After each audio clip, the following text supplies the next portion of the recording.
So tell me about the moment you first found out that you were pregnant with your child. How did that come about? And how did you present it to your family? I was getting ready for work, took a pregnancy test.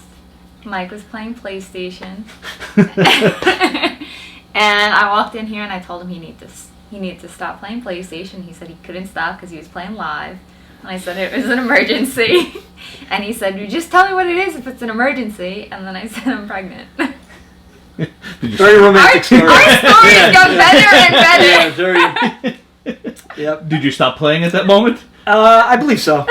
Even if I didn't, I'm going to say yes.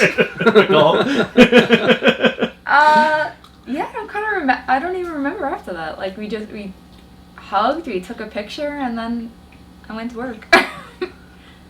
Right? Yeah, well, Nicole had a miscarriage a few months before that, so I think there was a little bit of reluctancy in the celebration aspect of it because of that. So the emotions were a little up and down, but I mean, it was an awesome news, awesome moment. Yeah. And now we have a beautiful 15-month-old son. Awesome.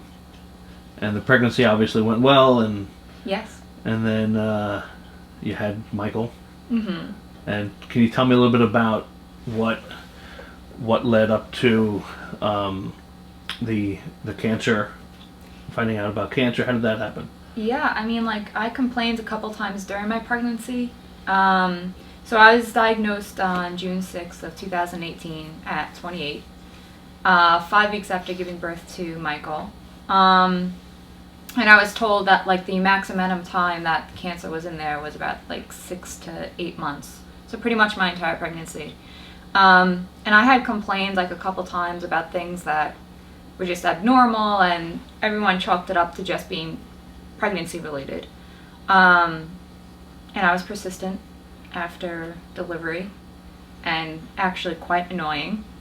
I went to the doctors once a week for 5 weeks straight, and like the 5th time I was told that I was paranoid, I was a new mom, I should go home and relax, there's nothing wrong with me.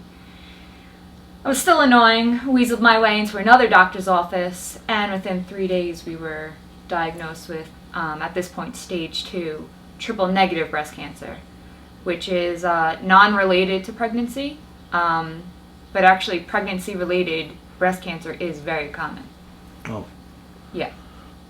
So definitely not something that you should always just let somebody pass the buck on. So, can you tell me a little bit about that moment that you found out? Were you in the doctor's office together? Yeah, we were. It was me, Mike, and baby Michael. We were sitting in the doctor's office. I think we had like a 3 o'clock appointment with a breast surgeon that we were referred to. We had a 3 o'clock appointment, and then 4 o'clock came, and then 5 o'clock came, 6 o'clock came, and her nurse practitioner kept saying, well, she's in surgery, she's gonna come, like, and at this point we had said, well, should we reschedule and come back another day? And the nurse practitioner goes, no, I think you should stay, and let me go get you some donuts. So from then on, we called her Amy Donuts. And we knew that it was cancer at that moment, that they didn't want us to leave. So you had to wait for knowing to hear the words. Yeah. It was very gradual, and I think even before that appointment that we were handed the official diagnosis, there was another appointment before that where we met this breast cancer surgeon. It wasn't official, the biopsy results didn't come in, but just the fact that you were sitting there with a breast cancer surgeon was clearly not a good sign. Right. She sat down with us for well over an hour explaining things. In our minds we're thinking she wouldn't take this much time and be this elaborate if this wasn't a big possibility. So we kind of knew in that moment, right, but we had to wait, and the waiting is what kills you. So like you're waiting, you know something's up. We had to go through the weekends, just kind of go through the normal motions of life like nothing was happening. You had that element of like denial, like no, it's going to be fine. This doesn't happen, that won't happen to us. And then the next appointment that Nicole just described was at the cancer clinic in Bayshore. So when we pulled up and saw that, you didn't know we were told to meet with the breast cancer surgeon to go over the official biopsy results, but I think just pulling up in the parking lot and seeing where you were in that moment was confirmation Yeah. that the results were going to come back positive. But again, you still don't know, and you're still kind of hoping for the best in that moment. So yeah, there was a very gradual build of emotions and frustration and all kinds of things going on. Yeah, I can imagine that was just the anxiety leading up to there. Do you remember the moment you heard the word? Yeah. Oh yeah, yeah. Yeah, it was awful. I was holding the baby. I just remember we waited there for so long, and the surgeon was caught up in surgery, so we had to wait. The whole Amy Donuts thing that she was talking about was playing out, and we were waiting there for like hours. We had Mike with us. He was passed out in the stroller. And of course, as soon as she came in, he woke up. So yeah, as soon as she came in, he woke up just to make things a little bit more hectic and dramatic. And we were just out of patience at that point. And Nicole asked, like, "Is it cancer?" And with a very stern look, the surgeon said yes. And I know for me, it was just like it's kind of like that cliche moment in the movie where things freeze, time stops, everything just woo, and it was that surreal moment of like, what happens now? Where do we go from here? So, I mean, that's the way I remember it. I don't know how it played out for you. So prior to that appointment, she had gone over every type of cancer, the less aggressive ones, the aggressive ones, cancer, non-cancerous things. So when we were hit with, yeah, it's cancer, my follow-up question was, is it the aggressive one? And she said yes. So we had hit every negative point of the diagnosis. I remember even saying to myself, like, well, we got to catch a break somewhere in here. Right. Because so far it's just been like slamming one wall after the next after the next. So yeah, I do remember like just kind of like reassuring myself, like, well, this isn't as bad as it sounds. I mean, Obviously what you said was striking about like, when you heard the word. Yeah. Did it feel the same like as you asked each question and you got a bad answer? Yeah, it like, got worse. Was it like every time? Did you feel the same type of feeling? It got worse. She tried to start the conversation with, by the way, who is amazing, Dr. Fanette Northwell. She is phenomenal, saved my life. She started the conversation with, you remember last appointment how I said about, and she tried to like roll with how she was going to present the situation, and I said, is it cancer? She said, yes. I said, is it aggressive? Yes. Did we catch it early? It's stage 2. There's only 4 stages. So I just felt like every time, But that was the break. I remember it was early enough where this is treatable and curable. And I do remember her like specifying that, and she was very elaborate in her responses, very direct, very down to earth, very scientific in everything she was explaining. But she said if this was a few months down the road, we'd be having a very different conversation. And like that, I remember my stomach turning just hearing that part of it.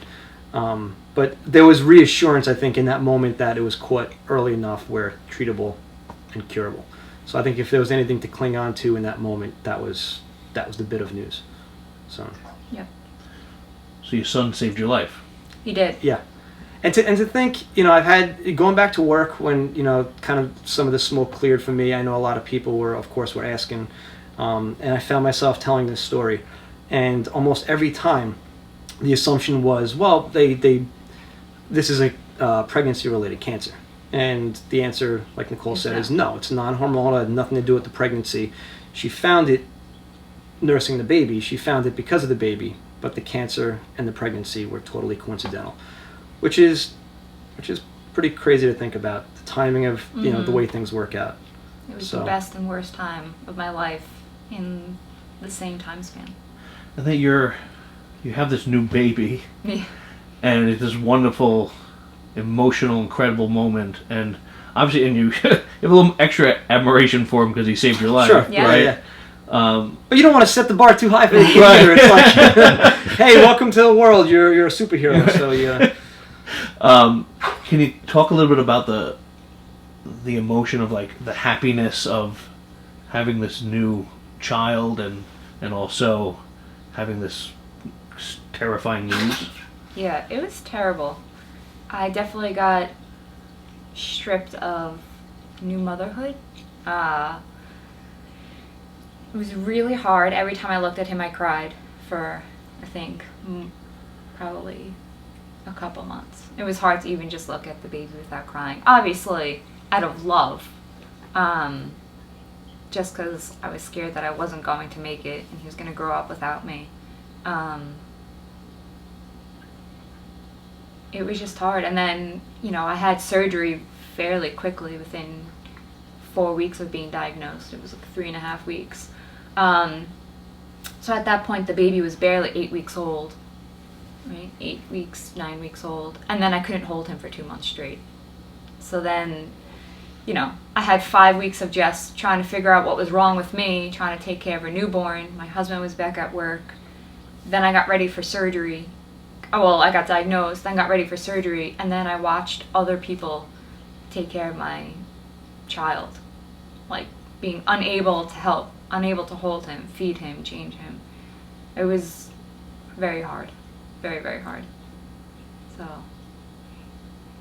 Can you tell me a little bit about family and friends, and did they come around? Yeah. Were they helpful? Like, everyone was great. We had a lot of help. But again, with that help, I was there in like a dark cloud watching other people live, and I felt like I wasn't living, and watching other people hug my baby and I couldn't hug him. It was a lot to cope with in the beginning. Was there any reassurance, or like, is there any plus to just seeing the outpouring of people that wanted to help? Like, did that make you feel? Yeah, I mean, first it was, just to get back on something you had asked earlier, and then I'll tie it into this. I mean, for me, I know, like, trying to experience the new role as a father while simultaneously trying to experience this very stressful and almost awkward role of being a caretaker for my wife, who is younger than me, and trying to juggle the two and trying to figure out who I am in each one of these brand new roles without ever having done them before, was beyond stressful, for lack of a better word here. But the pouring in of help from friends and family, and I hate to say you expect maybe friends and family to step up, because maybe you feel like obviously there's a connection there, but also from strangers, people you've never met, from different parts of the country. We had someone down in Florida that bought us those, like, the Broadway tickets. Yeah, Indiana. Aaron. Yeah, never met us before. Emails Nicole. He had caught wind of the story, I think, because Nicole's precinct had reached out to different precincts throughout the country and offered to buy us tickets to a Broadway show, and did. And it's just, again, it's, you start to see, not that you start, but you really see the good in people that sometimes we are that is easily kind of forgotten, or you don't see. But yeah, that was, I guess, a positive experience in all this. And of course, yeah, friends and family stepping up was amazing. We couldn't have done it without them. How was your role as a husband? Like, you could, I got a little bit of that, but like, your role as a husband felt like it was thrown off, and yeah, I found myself kind of questioning who I was, who I should be in that moment, kind of trying to change roles, or even almost like personalities, showing emotion for certain things, hiding emotion for certain things, showing the right emotion, wondering if I'm even doing that part right. So that part was, and I guess still is tough. And Nicole said it too, like, she feels like she was robbed of that joy of motherhood, and even as a father, like a new-time father, like, I didn't get to really establish that because I was thrown into this other role so rapidly, and making big-time decisions with doctors and surgeries, and trying to figure, should we take more time to think about this? Do we act on this now? If by taking more time, does it become a bigger risk? So you're so stressed out with all that stuff, and then you have this little infant at home. You've never raised a kid before. You don't know if you're doing that right, and that juggle became tough. Became really, really tough. And so from the beginning, did you do surgery right away? Did you do chemo? What was the? I did surgery right away, and then 4 weeks from surgery, I started aggressive chemotherapy, which was 16 rounds. So that lasted from the beginning of August to the last week in December, right? Mm-hmm. Yeah. And how you doing now? What's going on now? I don't think they call it remission until you hit 5 years. Okay. Although from the date of surgery, technically I was cancer free. But the aggressiveness of the cancer, with my type of cancer that's so aggressive, you had to have chemotherapy. So I lost all my hair. It's growing back now. That was one of the biggest components of stress too, is learning all this on the fly. You know, we got a crash course in cancer, specifically her type of triple negative cancer, what it was, how it works, how to treat it properly. You know, talking about the remission, I think with triple negative, we found out that I think it's like the 5 or 6 year mark. If you can get cancer free to that 5 or 6 year mark, they tell you basically you've hit the point of being cured. The likelihood of it coming back after that point is almost non-existent. But the likelihood of it coming back. It is the most likely cancer to have a relapse within the first 5 or 6 years. So, you know, and that's just one of, I feel like, thousands of things we were learning and try to figure out and wrap our heads around, you know, while everything else was kind of going on. Learning facts like there's a, 20% chance it's going to come back in 5 years, but it's 80% chance that it's not. But still, those odds they're not reassuring. Like, they're not reassuring, but they are reassuring because right. You always seem to find the negative in things. So now, since ending treatment, it's hard when something happens and you're trying to tell yourself that, oh, well, that's just a cold. But is it just a cold, or did it now come back in my lungs, or my bones hurt? Well, is that from months of chemotherapy, or is it growing in my bones now? Things like that. And from chemotherapy, I've had quite a few issues. I have, I'm tired all the time now. Physically, I'm just drained, and my body hurts a lot. I've developed osteopenia, which What is that? I guess, like a step before osteoporosis in your bones. I've developed Hashimoto's disease, which is a thyroid disease, and this is all from chemotherapy. So, and I'm only 7 months out now. So, and I'm only 29. So, it feels like a snowball effect of every time I go to a doctor now, it's just diagnosed with something else and something else. So, what would you, if you were to jump back to that moment when you heard it and you had to give yourself advice? Yeah. How would you prepare yourself? What would you tell yourself in that moment? I don't think there is any preparing yourself. Maybe Nicole disagrees, Yeah. but like, there's nothing anyone, even if it was me returning from the future and saying, look, you're in store for X, Y, and Z. There's nothing that can prepare you for what you were in for. Even being through it already, if the cancer comes back, say in a year, which I really hope it does not, I don't think that I'm prepared for that still. Even already been through it, even if it's, again, treatable, I don't think that mentally that you're prepared for that ever. Okay.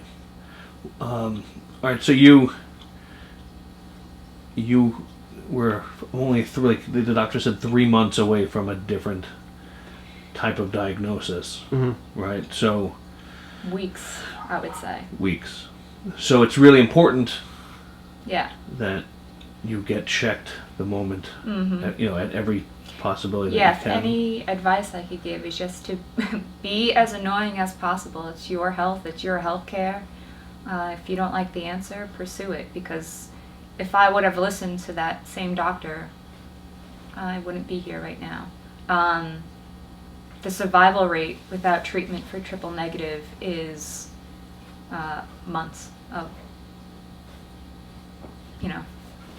Well, I mean, the end. I think what it comes down to, like, where we're at now, if Nicole wasn't proactive as she was, she might not be sitting here right now. Yeah. So, being annoying, as she's putting it, being proactive, asking questions, not accepting something that, you know, even a doctor is telling you that you're not comfortable with. I think so many people are reluctant. Pete, you and I talked a little bit about this before the shoot, that there's like that element of denial, not only from a patient, but from doctors too, like, well, it can't be this, it can't be that. And if you're not comfortable with that, get a second opinion. Yeah. And even if you're not comfortable with that, like a third, you know, you don't have to be extreme and start seeing 20, 25 doctors, but like, you know, get different information, because you'd be surprised. Doctors, specialists, as brilliant as they are, you go to different ones that excel in these areas and you'll hear different things. And, you know, when you hear that new bit of information, in Nicole's case, that saved her life, yeah, you go back and you're like, holy crap, what if? That's a big what if I didn't get that second opinion. What if I wasn't annoying, as she put it? What if I wasn't as proactive as I was? And the answer could be, well, this would be a much different outcome. So, yeah, again, just being aggressive, being annoying, and I'm sure I still drive everyone nuts, but anytime, I'm sure Mike's tired of me saying that things hurt, or things, or this bothers me today, and this doesn't hurt today, and this, but every time it does, I say it out loud, because what if in 2 weeks, you know, I forget, and, you know, someone's like, well, didn't you feel like that a couple weeks ago? And at that point, you should really not let things go. If something's bothering you for more than, they say 2 weeks, something's bothering you for 2 weeks, then you should really get that checked. And every case is different. That's something else we learned about this too. Every, you know, cancer is different. Every individual is different in the way their body reacts to the cancer. So, yeah, you know, I remember the doctor telling Nicole, I remember the first doctor saying, like, Nicole, you're a new mom, your body went through a lot of changes, you just had a baby, like, you know, don't worry about it. And, you know, if you feel that that's not what you want to hear, that's not the information that's going to be beneficial, then, yeah, again, go see someone else, see what they have to say. I thank God every day I didn't listen to that person. Yeah.